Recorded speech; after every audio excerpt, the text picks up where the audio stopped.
નિરંતર ચાલતી નિર્ણાત્મક રૂપી સામાજિક દર્પણ બની અભિવ્યક્તિની આઝાદી ઉજવતું સમન્વય સમાવેશી નવરચનાનું દર્પણ લેખમાળા।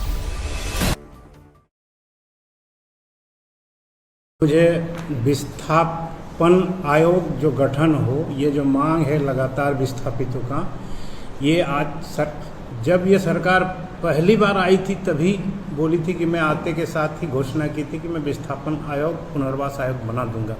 लेकिन आज 5 साल बीतने चला, लेकिन उसमें आपको मालूम है कि झारखंड में ऐसे तो कोई भी सरकार के पास किसी भी तरह का डाटा नहीं है, लेकिन एक आदमी ने बहुत प्रयास करके कुछ कोशिश किया था।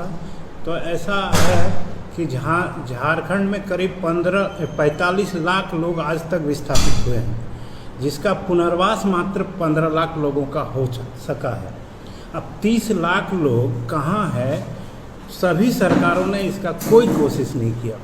तो इसलिए ये मांग उठा है कि एक विस्थापन पुनर्वास आयोग का गठन बने और जो भी परियोजनाएं हैं उस खनिज से, खान से, पानी से और भी रोड से जो लोग विस्थापित हुए हैं उसका खोज खबर लिया जाए।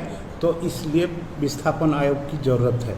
तो विस्थापन आयोग का गठन ये सरकार नहीं कर सकी है, इसमें हम फिर मांग करते हैं कि विस्थापन इस बार अगर ये सरकार आती है तो जल्द से जल्द इसका गठन होना चाहिए। दूसरी बात ये लैंड बैंक का है। ये जो रघुवर सरकार ने लैंड बैंक बनाई थी, ये लैंड बैंक है क्या? लैंड बैंक गांव का ज़मीन है, जुड़िया का ज़मीन है, नदी किनारे का ज़मीन है, गांव का बहुत सारा। तो ये ज़मीन सब गांव का होता है और ये ज़मीन को लेने से पहले CNT एक्ट है, जिसके तहत सरकार ने गैर कानूनी तौर से लैंड बैंक बनाया, क्योंकि ये CNT एक्ट को भी वायलेट करता है। लैंड बैंक बनाने का सीधा सीधा उद्देश्य है। और आप जानते हैं कि भाजपा सरकार कभी भी आदिवासियों का ख्याल नहीं रखा। जनजातीय परिषद का अध्यक्ष जो बनना होता है वो आदिवासी बनेगा, लेकिन रघुवर दास खुद बन चुका था और बन के बैठा था। ये कितना बड़ा गैर कानूनी चीज़ है। आप देख लीजिए, बीजेपी जब भी आती है सत्ता में तब ये हर तरह का वायोलेशन, कानूनों का, अधिकारों का वायोलेशन करती रहती है। तो हम मांग करते हैं। और तीसरा मुद्दा, चूँकि हम गांव से आते हैं, लेकिन कृषि समस्या पर खास करके सरकार ऋण माफ़ी करके हाथ झाड़ने से नहीं होगा। आज तक जो सिंचाई का क्षेत्र है 5 साल में 19 सालों में छड़े 5 साल में भी 8% बढ़ाने नहीं सका।